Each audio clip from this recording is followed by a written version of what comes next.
Episode 1. அந்த கிராமமும் அந்த ஒரு பார்வையும். காலை சூரியன் மெதுவாக உதயமாகிக் கொண்டிருந்தது. பச்சை நிலங்கள், காற்றில் ஆடும் மரங்கள். அந்த அமைதியான கிராமம் இன்னும் தூக்கத்தில் இருந்தது.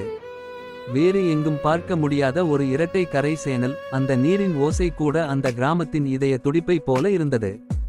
அது ஒரு சாதாரண கிராமம் இல்லை. அங்கே இருந்த ஒவ்வொரு பாதையும், ஒவ்வொரு மரமும், ஒவ்வொரு காற்றும் கூட என் மனசோட பேசின மாதிரி இருந்தது. நான் வாழ்ந்த என் ஊர் அது.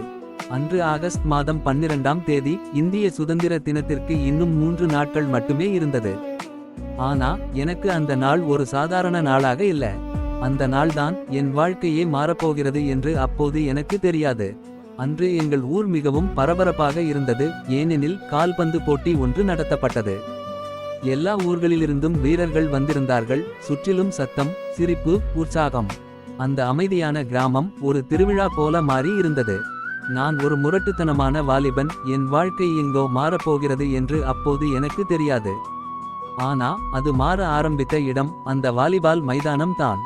நான் பல விளையாட்டு போட்டிகளில் விளையாடியிருக்கேன். ஆனா எங்கும் எனக்கு கிடைக்காத ஒரு அடையாளம் அங்கே தான் கிடைத்தது. அந்த கூட்டத்தில், அந்த சத்தத்தில் என் வாழ்க்கையை மாற்றப்போகும் அமைதியான ஒரு தருணம் இருந்தது. அவள் சைக்கிளில் மெதுவாக வந்து கொண்டிருந்தாள். காற்றில் ஆடும் அவள் முடி, அவள் முகத்தில் ஒரு சாதாரண சிரிப்பு. ஆனா எனக்கு அது சாதாரணம் இல்ல.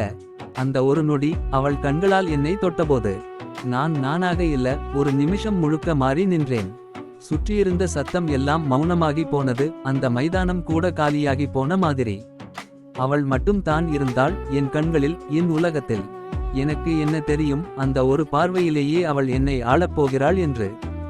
அது காதலா, அல்லது ஒரு தொடக்கமா? ஆனா எங்கோ ஒரு ட்விஸ்ட் இருக்கிறது என்று நீங்கள் நினைத்தால், அந்த ட்விஸ்ட் அடுத்த எபிசோட்ல பார்ப்போம். உடைந்த இதயம்.